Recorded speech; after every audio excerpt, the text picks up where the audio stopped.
राजा Lawrence की 3 बेटियां थीं। तीनों बेटी बहुत ही सुंदर थीं।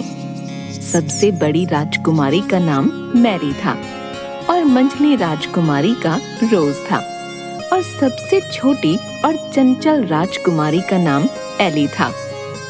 सब बहुत हंसी खुशी से रहते थे। सब कुछ अच्छे से चल रहा था। एक दिन राजा लॉरेंस अपनी बेटियों के साथ खाना खा रहे थे। आज मैं आप तीनों से एक सवाल पूछता हूँ। हाँ पिताजी पूछो। बताओ तुम किसके भाग्य का खाते हो? पिताजी, आप मेरे पिताजी हैं और मैं आपकी बेटी हूँ, इसलिए मैं आपके हक का खाती हूँ। रोज तुम बताओ, तुम किसके भाग्य का खाती हो? पिताजी, आप ऐसा क्यों पूछ रहे हैं? आप एक राजा हैं और मैं आपके राज्य में रहती हूँ, इसलिए मैं राजा यानी आपके भाग्य का खाती हूँ। लॉरेंस अपनी दोनों बेटियों के जवाब से बहुत खुश था। फिर उसने अपनी तीसरी बेटी को अपने पास बुलाया। एरी, तुम बताओ, तुम किसके भाग्य का खाती हो? पिताजी, हर इंसान और पशु पक्षी अपने अपने हक का खाते हैं, इसलिए मैं भी अपने हक का खाती हूँ। एली की ये बात सुनकर लॉरेंस को गुस्सा आ गया। ठीक है, अगर तुम अपने हक का खाती हो तो यहाँ से निकल जाओ। मैं भी देखता हूँ तुम्हारा भाग्य कितना बलवान है। मेरे दिए बिना तुम्हें कैसे खाना मिलता है। राजा ने गुस्से में आकर अपनी पुत्री को एक जंगल में छुड़वा दिया। लेकिन एली को समझ नहीं आया कि उसकी गलती क्या है। वो एक पेड़ के नीचे बैठी बैठी सोचती रही। थोड़ी देर बाद उसे नींद आ गई। जब वो सुबह उठी तो उसे प्यास लगी। वो चलने लगी। थोड़ी देर चलने के बाद उसे एक तालाब दिखा। उसने उस तालाब में जाकर हाथ मुंह धोए। तभी वो तालाब पूरा सूख गया। वो आश्चर्य में पड़ गई।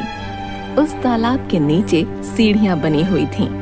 वो सीढ़ियों के सहारे से अंदर जाने लगी। तभी उसने देखा कि वहां एक राजकुमार खड़ा है।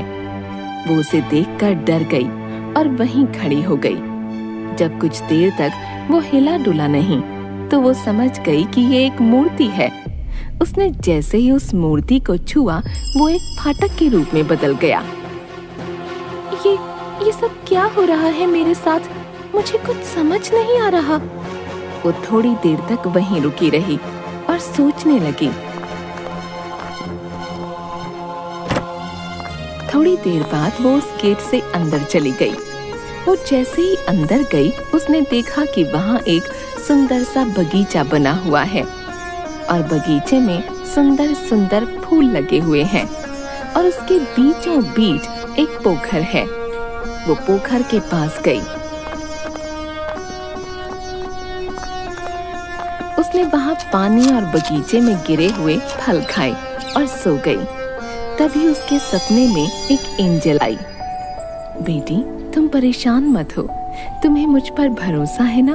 तो डरो मत, मैं हमेशा तुम्हारे साथ हूँ। जब तुम जागोगी तुम्हें एक राजकुमार दिखाई देगा। उस राजकुमार को छू लेना। तुम जैसे ही उस राजकुमार को छुओगी वो एक बहुत बड़े दरवाजे में बदल जाएगा। जब तुम उस दरवाजे के अंदर जाओगी तो तुम्हें एक महल दिखाई देगा। तुम उस महल के अंदर चली जाना। अंदर जाते ही तुम्हें 3 कमरे दिखाई देंगे जिसमें 3 सुंदर राजकुमार दिखाई देंगे। वो दिखने में तो एक जैसे होंगे। तुम उन तीनों को छूती हुई आगे बढ़ना।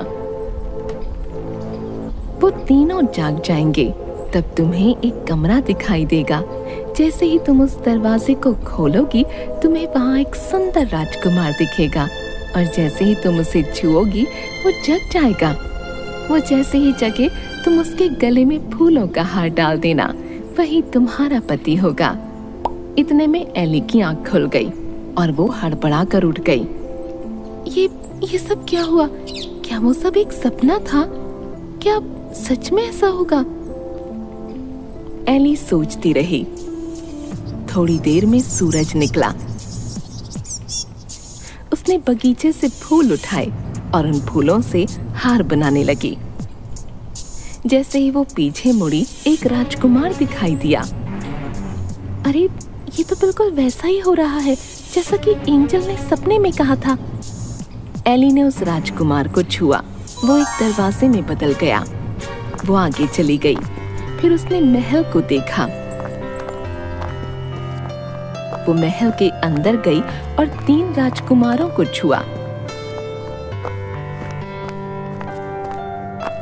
उसके बाद वो कमरे में गई और उसने उस राजकुमार को छुआ और उसके जागते ही उसके गले में वरमाला डाल दी। राजकुमार ने अपने गले से वरमाला निकाल उसके गले में डाल दी। महल में शहनाई की आवाज आने लगी। दोनों ने विवाह किया। बहुत देर से एली के मन में एक बात चल रही थी।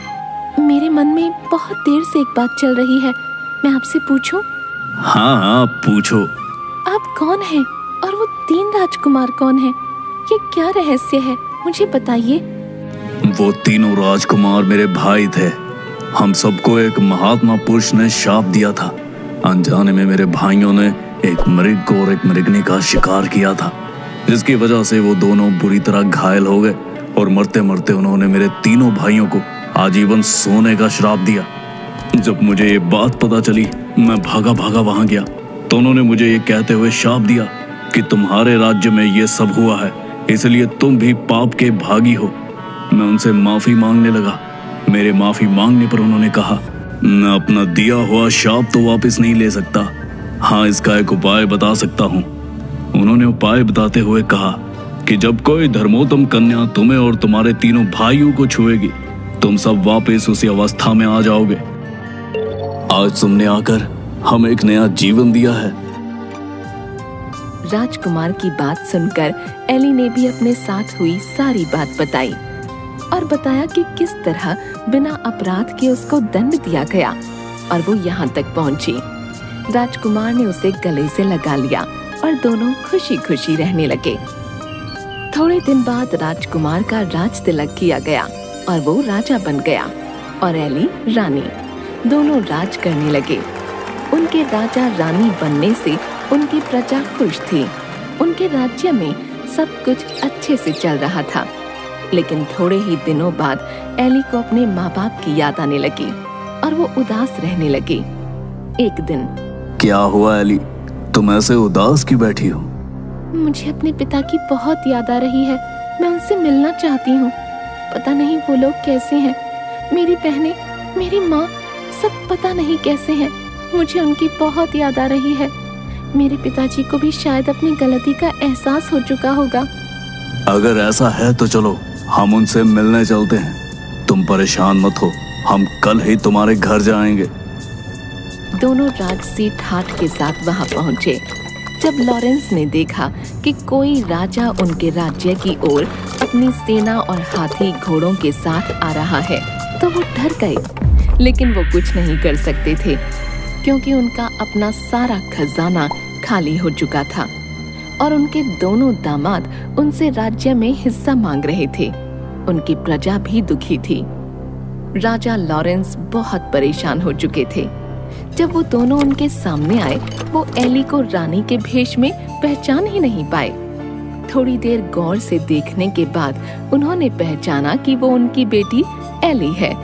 वो उसे देखते ही रोने लगे और अपनी गलती की माफी मांगने लगे। मुझे माफ कर दो एली, मैंने तुम्हें सच बोलने की सजा दी। तुमने सच कहा था कि हर कोई अपने भाग्य का खाता है। पिताजी, आप माफी मत मांगो। आप अगर मुझे जंगल में न छोड़ते तो मुझे ये खुशी के दिन कैसे देखने को मिलते।